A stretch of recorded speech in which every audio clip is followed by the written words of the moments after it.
এটা আমার কাঠগোলাপের চারা। এই যে আইডি লেখা আছে পিঙ্ক।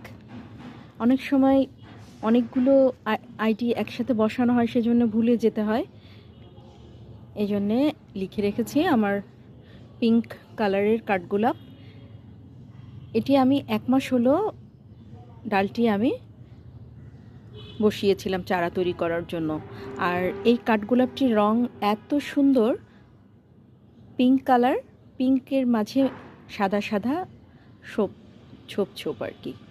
আর এই কাঠগোলাপটি সারা বছর ফুল দেয়, সেজন্যে আমার কাঠগোলাপের মধ্যে বেস্ট লাগে এই কাঠগোলাপটি।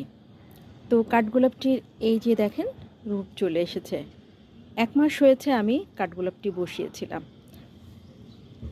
আর কাঠগোলাপটি আমি এখন এটাতে পটিং করব। কাঠগোলাপ করার সময় আমি এখানে 1 ভাগ গার্ডেন সয়েল, 1 ভাগ ভার্মি কম্পোস্ট বা আপনাদের কাছে যে কোনো রকম সার থাকুক, হতে পারে সেটা ভার্মি কম্পোস্ট, পাতা পচা সার, গোবর সার, আর 1 ভাগ দিয়েছি বালি। এই দিয়ে আমি আমার এই মাটিটা কিন্তু আগে থেকে রেডি করে রেখেছিলাম।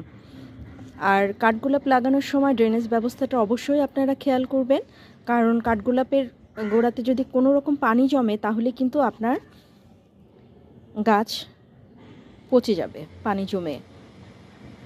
আর বালুটা আমি সবসময়ই গাছে দেই, কারণ এতে রুটটা খুব তাড়াতাড়ি ছড়াতে পারে। এখন শীতের সময় গাছের পাতা ঝরে যাবে, তো আমি এইভাবে গাছের পাতাগুলো ঝরে গেলে একটা ঝুড়িতে করে রোদে শুকিয়ে রাখি। এই পাতাটা আমি এখন এটাতে কিছুটা দিয়ে মাটিটা দিব, এতে আমার সারেরও কাজ করবে, আবার গাছের জন্যও অনেক ভালো। আমি এখানে মাটিটা অর্ধেক নামিয়ে নিয়েছি, তারপরে পাতাগুলো দিয়ে দিচ্ছি। তারপরে আরও কিছুটা মাটি দিলাম।